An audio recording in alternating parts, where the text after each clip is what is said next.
teenager persona, you need to put some demographic stuff around there, like, you know, probably, you know, in the United States, she's probably more likely to be white, right? Okay. But it doesn't mean that she has to be, right? Okay. So but also, what does Lindsay do every day? I mean, how does she communicate with her, you know, as a rural teen?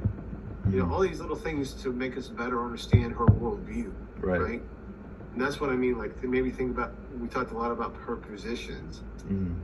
What is her or because like a rural person, you know, I kind of grew up in rural, you know, areas. You spend a lot more time outside doing stuff. Yeah. Right?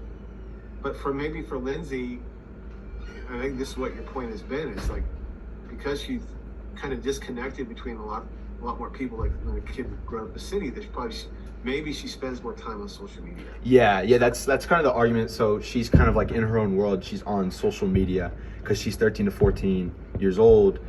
She's kind of like I said, her brain isn't as developed as a later. That's why my stakeholders specifically teenage girls at the age of 13 to 14, right. Because she's more susceptible to. How long does she spend on social media? You need to get to those statistics. Okay. You know what I'm saying? Yeah. So I need a statistic that says this Lindsay spends on average, according to this source, of this time on social media. Okay. I can do that. If it's a proposal, I would like to say, so in a proposal architect, you describe the problem, and you need to do that better, right? I mean, what's the problem for Lindsay with social media? Is it also, you know, because she spends this much time on social media, is Lindsay much more likely to have mental issues? It's more of not as much as the time she spends on it. It's more of the content she sees. Okay. Yeah. All right. So, yeah, I'm outlining it. So then give your solution. And your solution is basically what is it again, Tommy?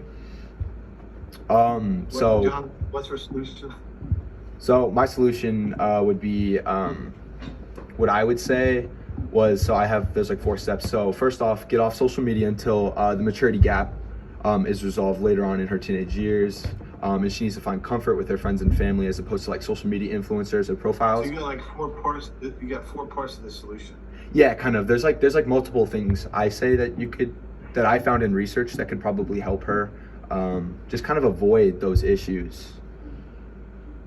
Yeah, and I like all that stuff. This is a problem though with that. It's like if you have 4 different solutions, you have 4 different arguments. You see what I'm saying? Yeah. It becomes harder because then most of your paper is just dedicated to trying to outline all those solutions. Okay. Right? Yeah. I mean, if you just want to argue, you know, Lindsay should refrain from social media until she's 18 or something. I don't know. Right, exactly. That's actually a point that I made. Right. I mean, that's a very specific kind of solution. Yes, sir. Because most of your paper should do what's called justify this one solution. Okay.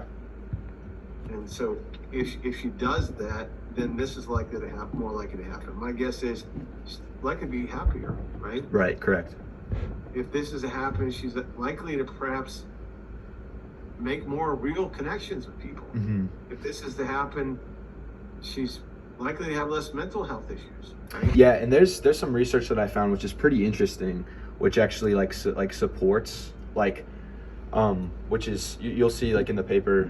There's a time in where a long time ago, teenage girls matured a lot, like later on, but you can find through research now that there's girls like ages 13 to 14, for example, mature a lot faster, or like it like decreases. So like ages like 12, 13, 14, because things like their nutrition, like the screen, the screen, and it's affecting their brain chemicals. And that's something you would bring in when you're trying to draw up like a small little positive. Right. So that's why like you said, did that in the last paper, but just a little bit about but like you said, like putting it back to like 18 or something. Like it just would make a huge difference, you know. So Yeah, it'd be much better for them. I mean, It would. I talked about Sam Vaknin says there's a direct yeah, correlation between increased social media with cell phones and suicide rates amongst young girls particularly. yeah, And he says it's alarming. He says it's no longer a correlation; it's a causation. And I more or less agree with him. right, And so when you throw out statistics like that, you know, Lindsay should understand that for her own mental health, she needs to stay sure. away from this stuff. For Because it's purposely addicting too. It's like you become addicted as a child and you don't even Oh, yeah. know, right? yeah. So What's interesting So, yeah. also is so like kids, so like back in the day there was a statistic that kids like around that age they were more prone to like alcohol and having kids and DUIs, but nowadays like raised 40% kids, it's actually like, well, that declined, but 40% of it, like it went up, is kids are nowadays are getting caught up in depression, anxiety, and having to go to like hospitals and like urgent cares because of social media. So it's just, it's crazy how much it's changed. Yeah, I can tell you that I saw it just looking at the lines in front of Goddard. Right? Oh, yeah. I remember 8-9 years ago, I went to Goddard one time, and I've been teaching this since the 90s. Yeah, Suddenly I saw this big line, and I'm going, what's going on? yeah, You know? And it's mental health issues. So, yeah, Oh, I yeah. definitely agree. But as far as girls getting their period, for example, earlier, Mhm. that's definitely Exactly, a phenomenon. exactly. In fact, I was listening to this statistic. Girls without fathers are more likely to have their period earlier than the girls that don't. Oh, really? Yeah, without fathers, right? So if you have a father at home, statistically, you have your period a year later than girls who don't. Oh, Yeah, I mean, so there's all kinds of things that are going on that are affecting girls, and yeah, so yeah, okay, just make it follow this model. Plus, what I'm saying is, like, if you're making cookies, I need to see chocolate chips. So if you're Okay. having a proposal argument, I need to see these parts. okay, Okay. So describe the problem and then justify this one solution in 3 different ways. These should be topic sentences. okay.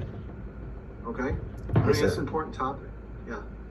So initially, you want to convince us again with a few statistics about who Lindsay is, and So should I create more of like a little, like a story for her almost? Like, yeah, you could. go But build- I just need to know, like, at least just tell me this, that she's looking at social media this more often now than, you know, Lindsay of the 1980s or 90s was. Okay, You know, I kind of, okay. that's what, I can do that. 'cause that's the one statistic that you definitely want. And Yes, then, sir. you know, she needs to get off social media. That's a simple solution. Mhm. And then if she does this, this will happen, and this will happen, and this is similar to that. You know, I guess the similarity argument, if you wanted to make one of those, is like, Yeah. I mean, we don't allow kids to gamble. You know, Yeah. it's the same kind of thing in a way. Mm-hmm. We don't let kids, you know, watch certain kinds of movies that are harmful to their health. There's a lot of different vices that we don't like kids to. So Yeah. I don't know if you want to pick up on this stuff. All right, John, keep up the good work. Thank you. Any last questions? Sorry? Any other questions? No, sir, that's it. All right, thank you, John, All right. and thank you for engagement this semester in class. I'll see you on Monday. All right, okay? thank you so much. See you Monday. See you, buddy. Bye.